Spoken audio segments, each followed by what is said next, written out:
What's going on, guys? I want to check out this video from Candace Owens. I want to check that out. Apparently, her and Ben Shapiro going at it again, and she ripped into shreds. So I'm going to check out this video that you guys sent me.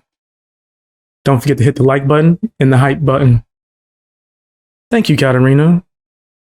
I appreciate the heck out of that. Gifted 1 BXB Sport membership. I appreciate the heck out of that. Thank you for the support. Let's see what Candace is about to say.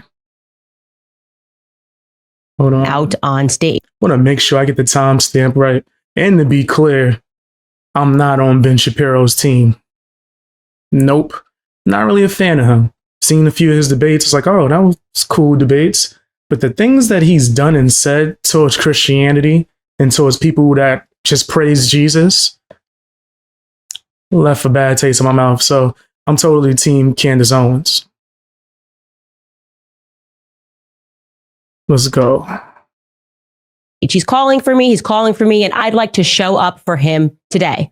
Okay. Last night he hit the stage at Turning Point USA's AmFest the other night. Hey, what's up, Chris? How you doing? And I'd like, first and foremost, just to let you all know, some people noticed that he wasn't on the AmFest list for years, and all of a sudden he's back on the speaker list beginning in 2024. I want to let you know how that actually happened. So the story goes, obviously, that in 2024, Ben fired me in March. Well, he would say management fired me. Damn, it was that long But firing me wasn't enough. He wanted to make sure my reputation and livelihood was also destroyed.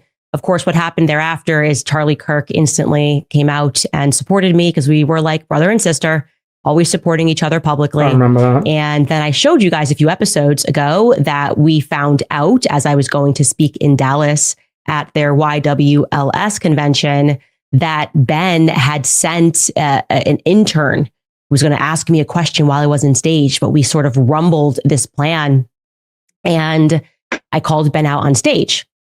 Ben did not like that I called him out on stage. So he began working behind the scenes to have Jewish donors start threatening Charlie to make sure that I wasn't invited to speak at year end because I was an anti-Semite. This is what Charlie told me. And instead, he wanted to be invited. He's just going to purchase a friendship, right? So he comes at Turning Point USA, and this is what was divulged to me from Andrew Colvett at the time, willing to spend an offensive amount of money to be a part of AmFest. Like I said, that was told to me by Andrew Colvett directly because he wanted to say, look, like, obviously, you know, we are totally, Charlie's 100% on your side. This is like an offensive ad spend. I was like, take his money. I could care less, obviously. And I knew that he was working with Barry Weiss to call and put an article out saying that the donors, the people on the board of tpusa want Candace gone. All of this. Yeah, y'all right. Let's start off the nasty song. Damn, I didn't think it was going to get that disgusting in the beginning. Whoa. Yeah, that's pretty shady. That's mad shady. So take her off. Put me on instead. Ben? So you know that they was trying to shut her down the whole time. Think about that. When you have somebody that, I guess, despises you that much that they're willing to do those kind of things, they had to have been doing this the entire time. They never wanted Candace to shine. They wasn't promoting her like they should have been. And look at what she's been able to do without them too. So it was like they were trying to like stump on her. Behind the scenes behavior because I called him out on stage. Okay. So quite literally, this is the definition of buying friends and influence and fame. Now, in case you're listening and thinking, is Ben Shapiro actually capable of that level of pettiness? I'm going to tell you a story about Thomas Sowell. Yes, Dr. Thomas Sowell of Stanford. The story begins in 2023, shortly after October 7th. You know, Ben was sort of having another one of his open nervous breakdowns, and his audience just went kaput. People just stopped watching his podcast because he was screaming at Americans that we needed to prioritize Israel, and people just didn't feel. Is she about to say that Thomas Sowell didn't rock with Ben Shapiro? That's crazy. Shout outs to Thomas Sowell, the OG right there. I used to react to a lot of his videos too. Shoot, even my mama is checking out his videos now. I got her to start watching them. So yeah, if that is about to be a thing now, it'd be really crazy. Okay, it's not our country. I'm sorry that happened to you, but why do Americans need to be screamed at about what's happening in the Middle East? Anyways, throughout this time, Brian Mast was wearing an IDF uniform in Congress, and he basically said that there's no such thing as an innocent Palestinian life. And when I saw this, as shared by Yashar Ali on X, I responded and I said that genocidal language, no matter who shares it, is always wrong. Genocide is always wrong is what I tweeted. And this caused an emotional breakdown amongst people who support Israel. I didn't think that was a controversial statement. I thought you said Ben is nasty and he was being nasty to Tucker at tpusa. That's crazy. Yeah, I don't rock with Ben.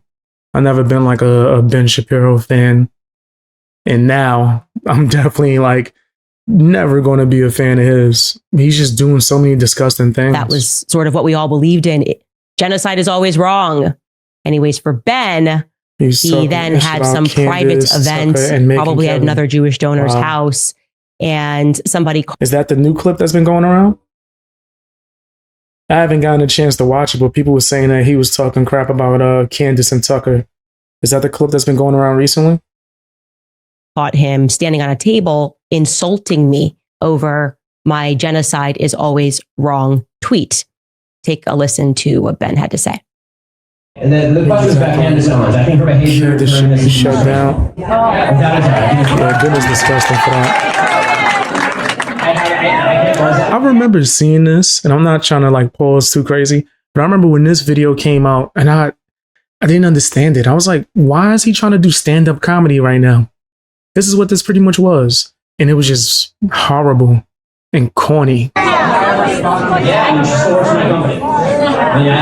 She going through all the receipts. I think that her faux sophistication on these particular issues has been ridiculous. It's not faux sophistication, it's ridiculous. Everybody can see the moves that she's making and the things that she's saying, and I find them disreputable. Disreputable, disgraceful. She works at my company. You can imagine that the internet went crazy because they wanted me to respond to him. I can't believe this. They work together. They're colleagues. Somehow this gets leaked. And I want to mention, because it's very relevant, that was on the morning of November 14th. I was 6 days away from giving birth. I was very heavily pregnant. Anyways, I wake up to this, and shockingly, I'm not nobody from... I do from... Yeah. She was. Yo, he's... Wow. Did I play the nasty song? Yeah. You nasty fam, you nasty. You nasty fam, you nasty. You nasty fam, you nasty. You nasty fam, yeah. You know your name. I held it off as long as I could, son. Yo, it's just this back-to-back nastiness. I was going to play it a bunch of times in the beginning. I was like, let me chill out. The Daily Wire steps in to manage the situation. And as you can imagine, virtually every journalist, every person with a media platform was contacting me to comment, to respond to me being insulted by someone. I'm about to give birth. I'm being insulted. And they're not getting anything from the Daily Wire. And unhealthy. So I am obviously frustrated. You should also tell you, I had no PR at this time. My PR was the internal PR at the Daily Wire. And it was very clear that their focus was on protecting Ben, even though he was the one who insulted me publicly, because I said that genocide is always wrong. That is the genesis of that statement. That's all I said. Obviously, I wanted to respond angrily to the press. I wanted to hit back at Ben. And I guess you could sort of say my perspective was an eye for an eye, but my husband, who was a better person than me, instructed me that morning to instead take a deep breath, relax, okay? Don't think about what you're feeling in the moment. Think about how you're going to feel in the future. And he instructed me to instead read the Bible, the Sermon on the Mount. Okay. And I read through it, and he reminds me that everybody who wants to comment, they don't care about me either, right? They're selling headlines. They want the clicks. They want the drama. And I'm going to feed into that for what reason? Facts. For what reason, actually, am I going to give a comment and say something about Ben Shapiro? Blessed are the peacemakers, right? Don't buy into this click culture.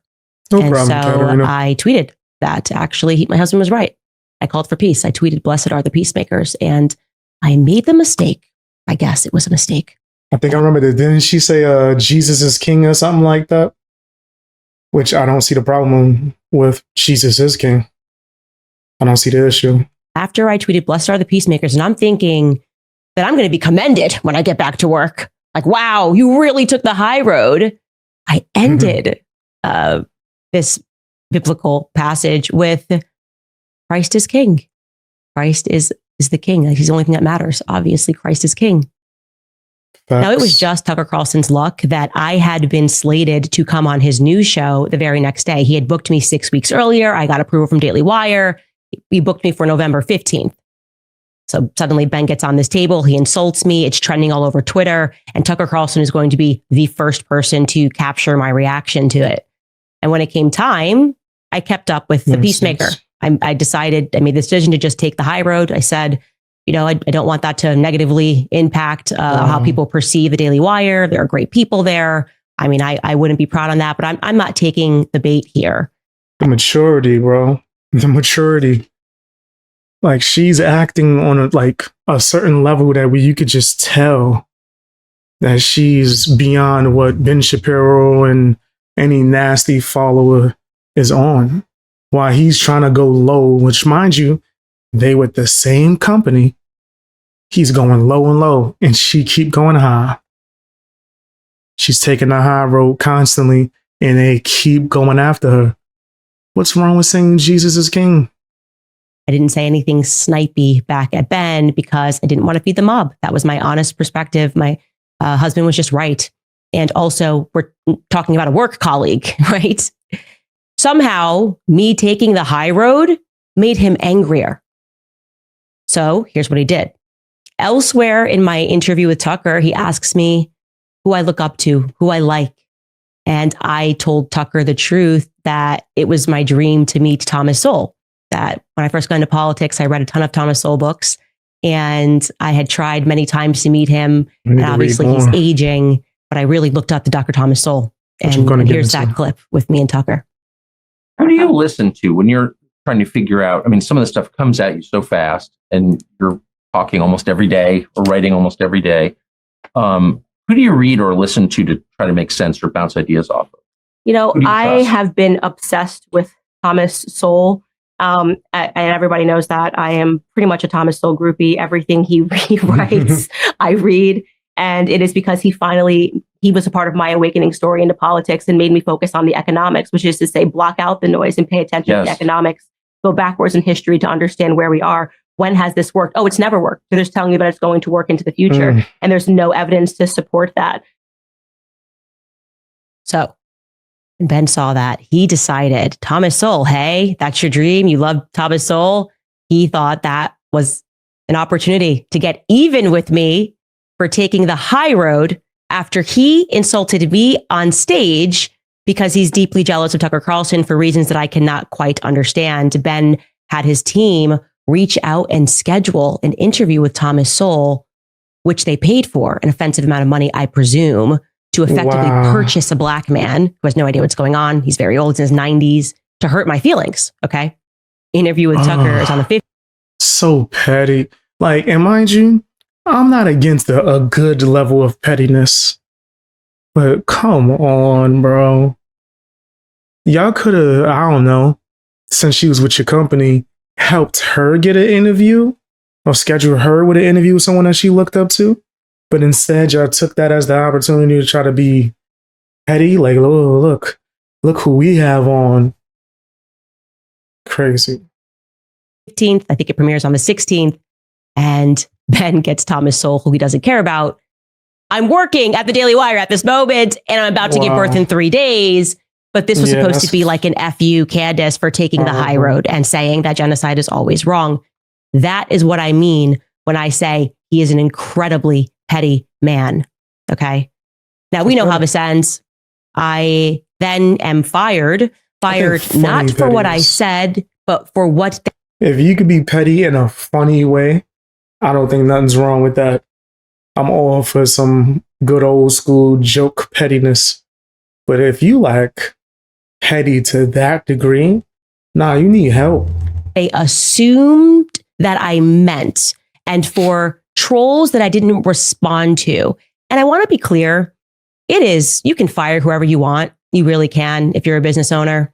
It's just that this was atypical in the fashion that it was done, right? Yeah. It wasn't done in the way where you just say, okay, get out of here, it's not working. Instead, what they decided to do was humiliate me in front of all of the other employees by, rather than having a conversation, sort of dramatically having me exit after doing my show, not knowing that I was going to be fired. Hey, what's up, FB? How you doing? And then they had put together a stage in my studio and put up clips put together basically a whole package, like almost like a high school play, and conducted what I honestly, when I look back, because it recently leaked what happened at this quote unquote town hall, this is a slave hanging. This is a slave hanging, right? Gather around, everybody else is a slave. Damn. And let me tell you how this one messed up. Gather around and watch us whip this person. This is literally. Oh, snap. He said, BX, this is just ain't me. You're not into hearing Candace Owens speak on what's going on between her and Ben Shapiro? I understand. Really how I feel when I watch this, okay? And you'll know what not to do next. And here is a video of the then CEO, Jeremy Boring, which somehow Steven Crowder got a hold of this week or last week or whatever. This is just a portion of it. You should watch the entire thing because it really is something. And ask yourself in your memory, do you ever recall anybody ever being fired where 300 employees, Ben joined electronically, he was up on the screen too, and just enjoyed watching me be humiliated, where 300 employees are invited down and shown a production of what this person did wrong? Okay, well, let's watch a little bit of this video. Candace made no statement at all in the days after Hamas terrorists raped, murdered, and tortured over 1,000 Israeli civilians, mostly Jews, some Americans. And then they took hundreds more hostage. But then on October 28th of 2023, while anti-Israel protests were raging in London, where Candace, I believe, was at the time, she reposted a video of the protests on X, commenting, quote, "Interesting thing happening here. People are not accepting the media narrative about what's happening in the Middle East, despite the insistent rhetoric from government officials." On November 3rd, she posted, quote, "No government anywhere has a right to commit a genocide ever. There is no justification for a genocide. I can't believe this even needs to be said or is even considered the least bit controversial to state." I understand what the problem is. One country on earth being accused of genocide at the time. Anti-Semites on X took to it immediately. They cheered at what they rightly or wrongly interpreted as Candace smearing Israel. And Candace didn't rebuff their interpretation. But when Dave Rubin came to the exact same conclusion as the anti-Semites, only instead of cheering for Candace, found it vile and rebuked her, Candace quickly attacked, saying, quote, "What's amazing about this is that I didn't name any country in this tweet. I simply stated that genocide is wrong always. This is not a controversial stance. Interesting how you interpreted it." And then followed up with, quote, "In short, if the blanket statement that genocide is wrong upsets you in any way, then you need to check yourself. I said exactly what I meant, and I won't be backing down or apologizing or..." I don't think she should be backing down or apologizing. It sounds like everything she's saying is on point. Like, and y'all just being overly sensitive and being like, no, if you don't condemn by name the people that we don't like, then you are evil and you hate us. And it's like, huh? Like, what? The quote unquote other side isn't asking for that. Why would you be? Why can't it just be a general statement? Why are you trying to make her pick a side? Like, that sounds crazy. It's like you're imagining an issue. Further clarifying this statement. Within 24 hours, Candace liked a post calling Israeli Prime Minister Benjamin Netanyahu a war criminal. Now let's be clear. You're free to disagree with Israel's conduct, and you're free to oppose the Netanyahu government. But the idea that Israel is committing genocide or that Netanyahu is a war criminal is just factually baseless. Unfortunately, Candace routinely makes insinuations about Jews that both lovers of anti-Semitism and haters of anti-Semitism both agree is anti-Semitic. And in almost every one of these instances, Candace says nothing to the anti-Semites who cheer her and only pushes back against those who disapprove of her comments. On February 28th of this year, Candace, just after sounds so stupid. posted. Because couldn't someone who's like woken on the left say that you say nothing about racist people that share what you say? But that would be a stupid ass statement. So why are you allowed to do similar statements where, like, if you're not condemning this one specific group that we personally don't like, then it must mean that you hate all of us? No, that's not what the hell is going down right here. It's pretty much manipulative, what he's doing. Quote, time to look into the history and profiteering of pornography. Her replies were immediately flooded with anti-Semites cheering her for the question and providing the answer that they interpreted her to mean, the Jews. Once again, Candace did nothing to disabuse the anti-Semites of their assumption. But when Anthony Cook came to the exact same conclusion, Candace pushed back, saying, quote, "This is utterly insane. I tweeted that porn is harming men in our society, and this person has interpreted that as an attack on Jews. This is an example of clinical insanity. There is no other explanation." She didn't say nothing wrong. It is hurting men for them to watch adult content. Absolutely. If you do an experiment. Stop watching it for a few weeks and tell me you're not noticing a difference. Yeah, it's clear as day what they're doing, and they want the youth to be stuck on it. Which is why they got these OF girls on live streams. I don't know how he can make that a anti-Semite thing, whatever. That just sounds crazy. I stand by all of those tweets. Pornography is harming men. We should look into who profits off of pornography. Genocide is always wrong, no matter which country calls for it, whatever. What was controversial about anything that I say? Now, I'm again wanting you to, these are my crimes. Not a damn thing. Imagine 300 people being brought and said, like, she said this, and this is what we know. And then he goes into a diatribe about the real meaning of Christ is King, and he shows videos of Nick Fuentes, which had nothing to do with me. I had never even spoken. I think only one time I'd spoken ever to Nick Fuentes, and it was pertaining to Kanye. Yeah, that was it. But I'm showing you this because it's important for you to understand that this has never stopped. I want you to imagine if you view yourself to be a slave owner, and that slave not only survives like this public whipping, but that escapes and becomes successful. That's pretty much my relationship with Ben Shapiro since he's fired me, because they have not stopped. They have not stopped. I am talking about people working behind the scenes to call advertisers, attempting to bankrupt me in courts, sending undercover interns to stalk me. He has issued thus far 3 court proceedings, okay, for every solitary petty infraction against things that I say. He's worked with Barry Weiss behind the scenes to have articles written about me. It is non-stop. I refer to this, just to be clear, as legal abuse. It's legal abuse. And I have put up with a lot of it. I have put up with the pettiness of even suing me because I interviewed a USS Liberty survivor who mentioned your name as you pretend that you care about free speech and debate. But then he could mention your name everywhere. He could go around the world mentioning your name, but someone can't mention his name in an interview. Insane. Thank you for the support, Katarina. Appreciate the heck out of that. Yeah, it seems like they were doing her dirty. Said Ben was out of line for firing Candace Owens over her stance on putting her country first.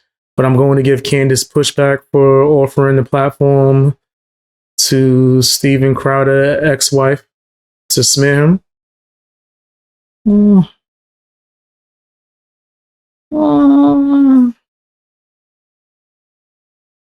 If she's in media, I'm not going to go too hard on that aspect. Because you could even maybe, and I'm trying to put a lot of thought into this because I understand what you're saying. And is that shady if the intentions were to be petty and to do that only to go after them? But if this is a public story, especially within their niche of media and it being covered, it could just be the aspect of it being covered, right? Or she could have just been extremely petty. But I would think that's kind of different, right? Is very different because of the combination of things that stacked up that they're doing against Candace Owens. And the fact that Crowder wasn't signed to like Candace Owens Media. Or like that's way different. What her and the Daily Wire and Ben Shapiro they're going through is like the record label trying to go after the artists and doing everything in their power to try to shut you down. That's a very hard thing to try to get out of, rather than someone just interviewed a loved one based off of a public situation that was already made public and spoken about throughout multiple channels. People were already talking about the story and sharing the footage that looked very bad with Steven Crowder. So if we're going to condemn Candace Owens, we got to condemn every YouTube channel that covered the topic in general and didn't keep it in an extremely unbiased delivery. But I think what really makes the difference is the fact that Crowder wasn't working under Candace Owens. That makes it like way worse. And the reasonings. Did Crowder do anything to Candace? Did he do anything petty? Was he taking shots? Was he doing anything of any sort? Did she just unprovoked do that interview? And I'm asking because I genuinely don't remember. I didn't even watch that interview. I do remember them having a back and forth. But yeah, I still think it would be different because it's like she was working under the Daily Wire. So when you have the entire infrastructure trying to take you down, I think that's different. Put up with a lot of it, but today I draw the line. I draw the line with this miserable. And shoot, didn't Crowder just interview with Ben Shapiro, nigga? Like, hold up. I could have swore I saw that within the last few weeks, and my bad for pausing so much. Hold on, didn't Crowder just do something with Ben Shapiro? So then all of that is irrelevant. Yeah, nah. I could have swore he just did something with Ben Shapiro, like, recently. Yeah, he's done multiple things with Ben Shapiro, but I thought there was something that was recent. At least more recent.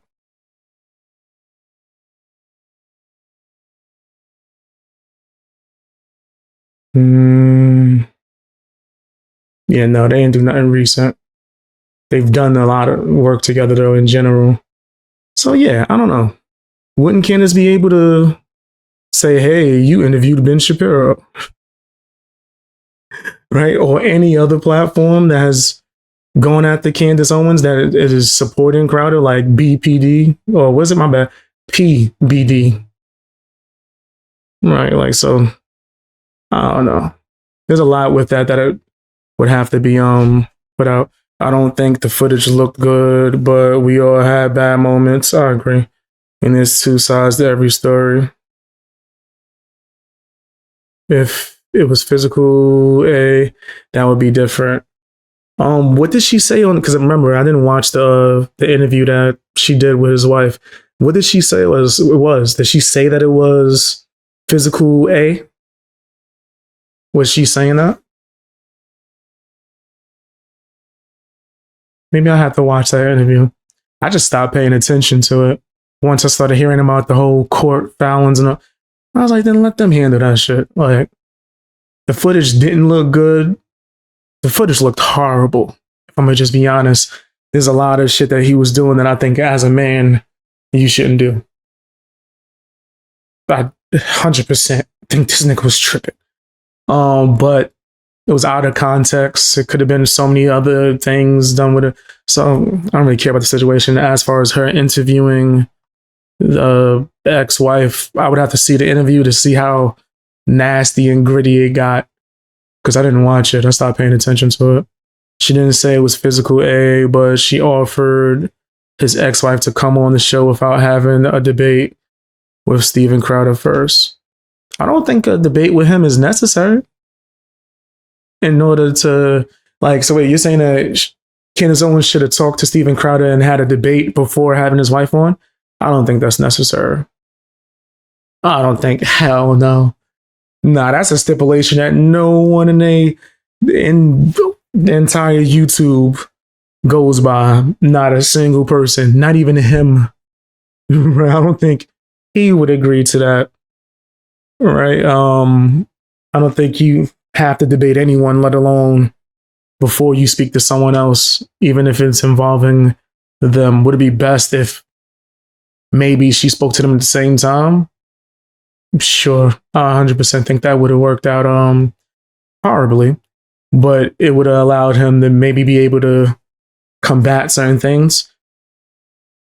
Would it be smart for him to do so when things are like in court with him and his wife? Nah.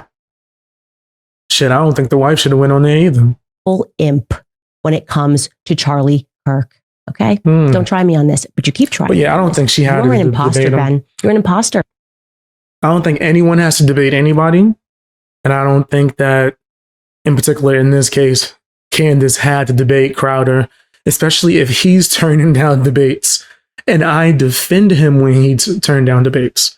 When they tried to do that fake setup shit with him and, what's this blueser? Oh, I can't remember his name because I definitely don't watch him. Sam Cedar? That bum ass dude. When he tried to do the sneaky thing with Ethan Klein and sneak in the debate with Crowder, I thought that was disgusting. Because I don't think Crowder owed him a debate. And nor do I think that Crowder would be running if he refused. You know what I mean? But I do get your point where both sides should be heard. Yeah, I just don't think that they're on good enough terms for that to apply. You pay to pretend that you're friends, that you have a I know right that. to be I just in that went state. super deep in the thought for that, but I was like trying to receive all the information and really give it some well thought out, like I guess opinion. I don't want to just say some bullshit, and I want to be fair because if Candace was doing something foul, I want to be able to give a full critique. But I don't think that she should be held to that standard, especially if Crowder himself wouldn't be. Because you get donors to pressure people, because you know Jewish people who can threaten to take money, or you say, I'm going to do an advertising spend. Here's $1 million. I'm sorry, you're dead. The entire world knows that you are an imposter. I mean, you're so much of a fraud that essentially what you do is you have people send around clips to grown men to cheer you on, to pretend like the audiences love you. You staff audiences. This last time. So she didn't do the interview? She just offered it? My bad. FB, just confirm that for me if you're able to. So she didn't even do the interview. It was just like a petty offer? Or did she actually do the interview? With people that work for YAF who are told to explode into cheers when you hit the stage because you don't have the confidence anymore to go out into the world because you know people see you for what you are. And so exactly what he did yesterday. We can now listen to what this imposter said as he hit the stage. Charlie Kirk's organization, the one that he built for debate. If you have a disagreement, yeah, because I don't think she actually he instructs people here in this speech. Well, after me and Tucker Carlson, right? That's what he's going to do. He wants us deplatformed. So he's going to attack me. He's going to attack Tucker Carlson, and he's going to attack Megyn Kelly because she's at the beginning of what these people have put me and Tucker and Charlie Kirk through. That's exactly what I said earlier. Is 100%. Clips can be taken out of context. Right? I do think that the clip was horrible. But I do think that, yes, clips could be out of context and we don't know what happened before or after that, which is why I never really cared too much about the situation and more so felt like they should just handle that in private. But from my understanding now, especially after I just looked it up, if she didn't even interview the woman and all she did was make an offer, I don't think that's enough to make a comparison to her situation with Daily Wire. Nah, that's way different. She didn't even interview the person. She just said an offer. Then we don't even know if she really would have interviewed the person, bro. She could have just been messing with him. Take a listen to a portion of what Ben had to say. But I don't know if she actually did. Candace Owens decides to spend every day since the murder of Charlie Kirk casting aspersions at TPUSA and the people who work here, who But I work with agree, Charlie every yes. single day, his best friend. Clips getting cast taken out of aspersions context, at Mikey 100%. McCoy and Andrew Colvin and Blake Neff and Tyler Boyer and yes, at Erica Kirk. And to imply or He still outright claim handled that complicity in a situation cover-up wrong, though. over Charlie's murder. To spew absolutely baseless trash implicating everyone from French intelligence to Mossad to members of TPUSA in Charlie's murder or a cover-up in that murder, then we, as people with a microphone, have a moral obligation to call that out by name. So no, Tucker Carlson, it is not an excuse to go silent on Candace's targeting of TPUSA.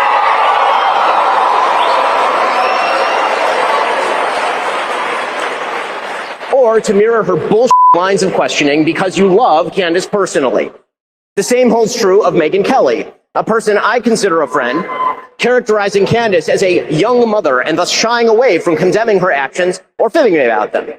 That is a non-starter. When Candace Owens says, I don't know, He made this whole thing about her? No, that is retarded. And we are all more retarded for having heard it. Well, Ben, when it comes to you and having worked with you, I just know the tactics that you use to feign popularity in the public. I just know the amount of money that you are willing to spend on advertising to inflate your numbers to make people think that you're popular. So yeah, I don't have to say we don't know when it comes to you. You are such a joke of a little man. Your jealousy against Tucker, your ability to believe that you can keep manipulating the markets. You know, those kids booed you on that stage. The amount of messages I got from Turning Point USA people saying, what is happening? Why is he on this stage? Standing against everything that Charlie believed in. That's what you're doing. You're standing against everything that Charlie believed in because you weren't his friend. He didn't like you for that very reason. Look at you. And I just think you are such a little worm. I could see you right now, probably. What can we get out to her? We're going to sue her into bankruptcy again, right? Sue her for every infraction, every word that I don't like, and every time my feelings are hurt. Because what you really believe in is Baal Barith. That's what your people believe in. You believe that you are contract lords and that people are not allowed to violate contracts or you will ruin them for years. You fire someone and you effectively stalk and harass them for years after. I'm here to let you know that I'm done with it. So she cooking that Christmas spread. Yeah, she is frying them. And she's on point. Yeah, what he's doing is going beyond like certain boundaries and limits, bro. Like, niggas, bad enough y'all took her channel. She had to start from scratch, bro. And then still surpassed you. Fully off of the mother effing plantation. Truly, Ben Shapiro, fuck you and the midget horse that you rode in on. And I say that on behalf of hilarious. The world. I know you're going to get applauded by Konstantin Kisin and Andrew Christ is King Clavin and all of the people, the men who have to keep applauding what you do like you're a 4-year-old to make you feel good. Damn. But the rest of the world can't stand you. You're obnoxious. You have absolutely no values that exist outside of the Talmud. You describe yourself as a Talmudic Jew. And I've learned what's in that Talmud. And I encourage other people at home to learn what is in that Talmud so that you know what Ben thinks of you. Because he doesn't just hate me. He hates you too, white men. He hates all black people. Okay. If he's following the rules of the Talmud, I mean, when I say hate, they think that we're animals, that they have a right to own us. That Christ is king, 100%. I agree, FB. 100%. They have a right to make us worship them, that they have a right to lie to us, that they have a right to sue us and take everything that we have, that they have a right to deceive us, that they have a right to treat Charlie the way that he treated Charlie while he was alive, only to then try to defraud the population into thinking that he is somehow a part of his legacy, that he somehow cared about Charlie Kirk and cares to protect the people that are working at Turning Point USA. Goodbye. It's because he saw Turning Point as competition, but now he's saying acting like that wasn't the case. Ben, goodbye. Question is, how much more money is Ben Shapiro going to spend to make people think that he's popular? How many more articles is his father going to write under a pen name, Hank Berrien of the Daily Wire, under the pen name Hank Berrien, as he wrote while Ben was at Breitbart? where he turned his back and betrayed them too, because that is his nature. When these Damn. belly creatures sliver on. Question is, how many Yo. more weeks and years do we have Did she call him Slytherin? Yo, nah, like the Harry Potter joint? to keep pretending like Ben Shapiro Slytherin. is relevant? Open-ended question. Of course, what followed Ben Shapiro on stage is somebody who Charlie Kirk loved very much and who he fought for to the very end against the Jewish donors who were pressuring him, some of them because Ben Shapiro insisted that they do. Take a listen to what Tucker Carlson had to say when he hit the stage. The Okay. prediction that, at some point when Republicans took power again, which I This did is right everything I after? could, to help, and really felt that was important. I still think, I was right. But I really thought that the impulse to deplatform people, or even to use the word platform as a verb, which it's not, it's So the rap video, yeah, that was crazy. Ben Shapiro put out the rap music video with Tom McDonald right after he did that to Candace. And I had the nerve to call it, what was it called? Facts? Get up out of here, nigga. Ben Shapiro ain't never been about facts. a noun, don't steal my nouns, Never. deplatform and denounce. Why haven't you denounced somebody else? The whole Red Guard cultural revolution thing that we so hated and feared on the left, that we did everything we could to usher in a new time where you could have an actual debate. I mean, this kind of was the whole point of Charlie Kirk's public life. And I think that he died for it. I really believe that. And I know a lot about it because the last several months of Charlie's life were devoted in part to arguing about this event. In fact, this speech, my speech here, which he asked me to do earlier this year, this summer, and was immediately put under just immense pressure from people who give money to Turning Point. I would assume good people, but who wanted him to take me off the roster. And this has all become public, and the whole thing is so sad that I never talk about it, except to say Charlie stood firm in his often stated and deeply held belief that people should be able to debate, and that if you have something valid to say, if you're telling the truth, you ought to be able to explain it calmly and in detail to people who don't agree with you, and that you shouldn't immediately resort to shut up racist. I think that, and I think I've made this very clear too, is I don't think no one should have to debate anybody. That's just because I don't believe in talking to everybody. I gotta call a spade, son. I just don't think certain people need to even be spoken to. And I go like, no, I don't care. But I hate that you have this opinion.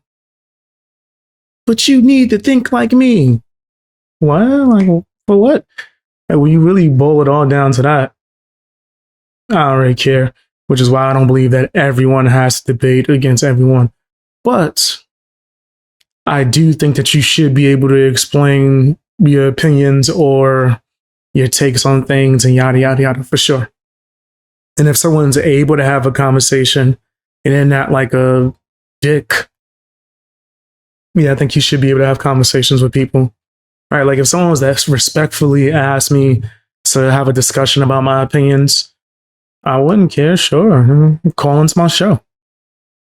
All right, but if someone's like, "No, you gotta debate me. I disagree with you. You have to talk to me. Why'd you won't talk to me?" I think that shit is weird. And there's like this culture of that online, to where it's just nasty. It's a bunch of Hunter Avalons running around, and that shit gets nobody nowhere. Causes nothing but strife. That is Charlie Kirk's true legacy, and that is Charlie Kirk's Fang true gang all friend, day. just as I was and am, and will continue to fight and ask questions about who killed Charlie Kirk.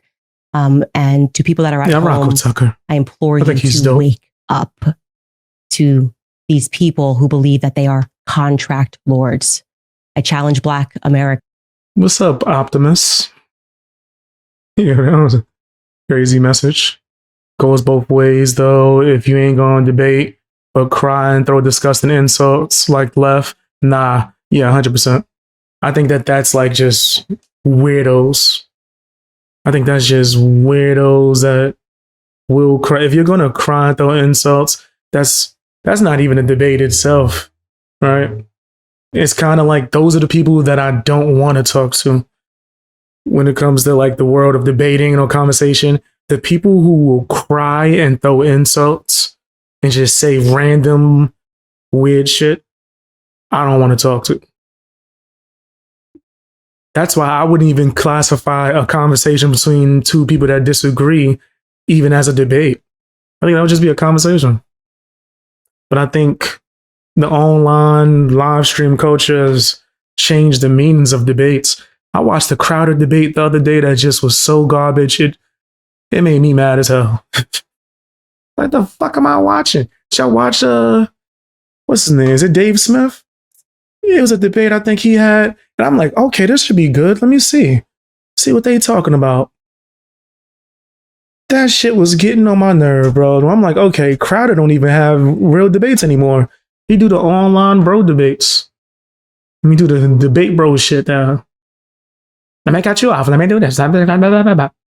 If you watch some of my old debates, a lot of that shit will turn into that. And for me, I'll just be like, let's just have some fun because I'm not having a serious conversation at this point.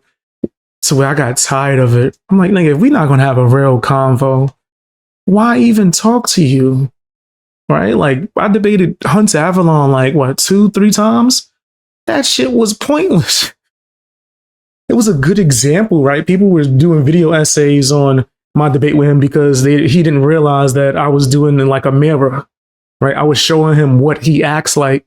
And then when he's like, oh my gosh, this guy's so stupid, I'm like, you think, Nick, I'm acting like you, right? That was the only point of the actual debate. But besides that, nothing got learned. Like no one was really listened to, right? It wasn't honest. It wasn't good faith, right? From certain people. So it's just like, that's why I don't even like using the term debate. I use conversation now at this point because online culture has turned debating into who could get the crowd to say this? How many times can I cut you off? Can I get you in a gotcha moment? Right? It's not genuine conversations. Not really. Ben and Hunter are the same in my book. I agree. There's a few people that fall under that or will slip. Like I've seen Crowder have good debates, but then that debate he had with Dave Smith, he was leaning into that. And I'm like, my nigga, bring it back on the discussion side. Let's have a conversation. I mean, let's get back to that. It don't even have to be beef, insults, none of that shit. It could just be a good conversation. And if you agree or disagree, it is what it is. I have these with my older brother on a regular basis. To where I'm just like, it's just a conversation. And sometimes I agree with certain things. Sometimes I disagree. And it's okay to say that I disagree or I see things differently. I don't have to insult you or start like just saying nasty shit about you. Or even this, which you guys have seen, I'll smoke somebody in debate. And because they're mad that they lost, they will start making up shit about me. Like, come on. Hunter Avalon did that too. He started making up shit about me. And when I pressed him on it, was, I'm just joking. I'm like, are you insane? Who jokes like that? That is beyond weird, nigga. Like, but he was just talking out his ass. So that's why I was like, I don't want to have debates with people like that. I don't even consider conversations to be debates nowadays. Kirk's true legacy, and that is Charlie Kirk's true friend. Especially without a moderator. And will continue to fight and ask questions about who. How are you having a debate without a moderator? And to people that are at home, I implore you to wake up to these people who believe that they are. You should be able to debate 100%. You should be able to have conversations about your stances and go back and forth with people and disagree 100%. But what these niggas is doing is not debating. Contract lords. I challenge Black Americans to wake up to your true history because your quarrel is not with white men. Okay? Wake up to who publishes these books and keeps us warring with one another. Christians versus Christians, right? Christians versus Muslims. Wake up and learn the true history of slavery because that wasn't exactly a white men sport. Yeah, exactly. Okay? I remember that shit, right? He would say stereotypical racist shit to me like, you know, you in the projects, listening to like what the fuck? You listening to hip hop in the projects? That's what you listening to on your headphones? I'm like, actually, I was bumping some of that old school NSYNC, some Justin Timberlake. People don't know I'm really into pop music. I sing pop music too, but because I'm from the Bronx, when people debate me, they say a bunch of weird shit like how, like you in the projects with the gangsters, and I'm like, nigga, that's an anime flag in my background. The hell are you talking about? Didn't Hunter say that I was going to hop out some bushes and attack his family? In the middle, he was like, you look like you going to hop out some bushes and attack my wife. I'm like, ooh. Oh, man. I was like, where the fuck did that come from, bro? Now you just saying random shit. Oh, I was joking. I'm like, that was a joke? This is supposed to be a debate? This is weird. You're just saying shit. Oh, but it was funny. That was, I ain't gonna throw you think about it. This nigga's insane. He said, and BX, where's your dad? He starts asking me where my dad is at. I'm a grown ass man. He passed away, actually. Why was that even a question to him? We were debating politics, nigga. And he started to assume what he said I was. Like he said I was a Republican. Like, this nigga was crazy. He was just making up shit. And every time I called him, I was like, yo, bro, you're just saying things and it's not making any sense. He would never actually take accountability. I didn't hear, oh, my bad. Sorry, I got that wrong. Not one fucking time. So I just stopped taking it seriously. I was like, okay, I'm going to just do what you do. And he couldn't handle it. And that nigga started crying. Jewish people were the ones that were trading us. Jewish people were in control of the slave trade. They've buried a lot of it, but it's there and you can find it. That nigga was weird. I think all of us need to wake up to this because it's making me absolutely sick that he is so bold that he dare sit near Charlie Kirk's chair, that he dare grace that stage when Charlie Kirk knew exactly what Ben Shapiro was and will always be. So again, on your belly, Ben Shapiro. We'll be back after a brief break. All right, you guys, when they double down on abortion, you know that we have to double down on... Damn. That's a hell of a commercial to play right after. Yeah, she smoked the heck out of Ben Shapiro. I'm going to be honest with you. Right? And it's not me even being biased because I'm like a fan of hers and I don't like Ben Shapiro. When it comes to points, she laid it out point by point. These dudes were going after her for nothing, right? Because she had love for Jesus. You serious? That's like a punishable offense. And then the position of them like being somewhat her bosses, the people that were employing her through Daily Wire. Come on, bro. They abused their power and they took her channel. Niggas didn't even mention that. What happened to that old channel? Does it still exist? Did they sell it? I don't know, man. It's nasty work out here in these streets. Nasty work. Tell me what you think down in the comment section.